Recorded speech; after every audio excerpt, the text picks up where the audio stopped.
আসলে দাড়ি চুল রেখে গুপ্ত ছিলেন কেন? তো দাড়ি রেখেছিলাম, অনেক বড় চুল রেখেছিলাম, সেটা হচ্ছে কৌশল ছিল।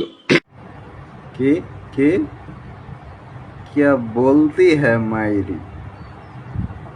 দাড়ি চুল বড় রেখে পালিয়ে থাকলে সেটা হয়ে যায় কৌশল, আর অন্যরা হয়ে যায় গুপ্ত। কই জামু, কোন দেশে বাস করি আল্লাহ।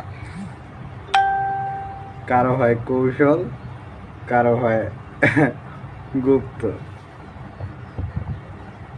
যাই হোক, আমাদের সরকারও কৌশলগতভাবে লন্ডনে ছিল, এখন দেশে আসছে কৌশলগতভাবে।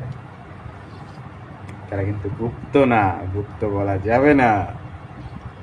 গুপ্ত ওই যে শালার হাসি পায়।